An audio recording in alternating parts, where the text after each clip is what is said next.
ఉదయం నుంచి సాయంత్రం వరకు ఎక్కడ అవకాశం దొరికితే అక్కడ బీజేపీ మీద బురద జల్లడం తప్ప వాస్తవాలు మాత్రం బయట చెప్పట్లేదు అధ్యక్ష దయచేసి తమరి ద్వారా నేను సభ్యులను కోరుతున్నాను. నేను మాట్లాడిన తర్వాత మాట్లాడమనండి.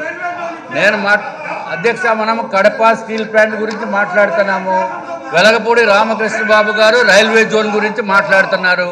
అసలు సబ్జెక్టు కడప స్టీల్కి రైలుకి రెండు కలిపేయండి రెండుని. ఎంతసేపు బురద జల్లటము, బురద జల్లి జల్లి జల్లి అసలు చెప్పడానికి కూడా మనసు రానప్పటికీ కూడా సభ్యులు ఈ విధంగా ప్రిపరేషన్ చేసి వస్తున్నారు అధ్యక్ష.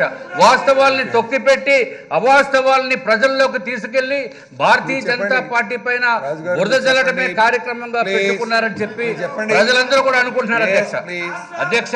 కడప స్టీల్ ప్లాంట్ విషయం గురించి అధ్యక్ష, కడప స్టీల్ ప్లాంట్ ఇవ్వటానికి కేంద్ర ప్రభుత్వము కృత నిశ్చయంతో ఉంది అధ్యక్ష. దానికి సెయిల్ అనే అత్యున్నతమైన సంస్థకి రిపోర్ట్ ఇమ్మని, ఫీజబిలిటీ రిపోర్ట్ ఇమ్మని చెప్పిన తర్వాత ఆ రిపోర్టు ఫీజబిలిటీ టెక్నికల్గా సూటబుల్ కాదు అని చెప్పినప్పటికీ కూడా కేంద్ర ప్రభుత్వము రాష్ట్ర ప్రభుత్వంతో ఉన్న అధికారులతోటి కూడా కలిపి ఒక స్పెషల్ టాస్క్ ఫోర్సు ఏ విధంగా చేస్తే కడప ప్రజలకి ఆంధ్ర రాష్ట్రానికి మేలు జరుగుతుందో అని ఆలోచించి ఎట్టి పరిస్థితిలోని కడప స్టీల్ ప్లాంట్కి మనం ఇవ్వాలి అనే ఉద్దేశంతో కేంద్ర ప్రభుత్వము అపారమైన ప్రేమ ఆంధ్ర రాష్ట్రం మీద చూపిస్తూ ఉంటే అధ్యక్ష, మాకు ఉన్నది భారతీయ జనతా పార్టీకి డెవలప్మెంట్, అంతేగాని ఓట్ల గురించి కాదు అధ్యక్ష. భారతీయ జనతా పార్టీ ఉద్దేశము ఎప్పుడు చూసినా అధ్యక్ష కేవలము అభివృద్ధి. అటువంటిది మనం మెకాన్ సంస్థకి ఇచ్చి రిపోర్టు, ఫీజబిలిటీ రిపోర్టు తయారు చేయడానికి టాస్క్ ఫోర్స్ వేసిన తర్వాత కూడా రాష్ట్ర ప్రభుత్వం నుంచి ఇవ్వాల్సిన ఇన్ఫర్మేషన్ కూడా ఇవ్వనప్పటికీ కూడా ఏం చేస్తుంది అధ్యక్ష, రిపోర్టు ఫీజబిలిటీ రిపోర్టు ఇద్దామని అనుకున్నప్పటికీ కూడా ఎందుకు ఇవ్వటం లేదు ఇన్ఫర్మేషను, ఎందుకు ఇవ్వటం లేదు అనుకుంటే అధ్యక్ష, గౌరవ ముఖ్యమంత్రి గారు కేంద్ర ప్రభుత్వం ఇవ్వకపోయినా మేమే పెట్టేస్తాం.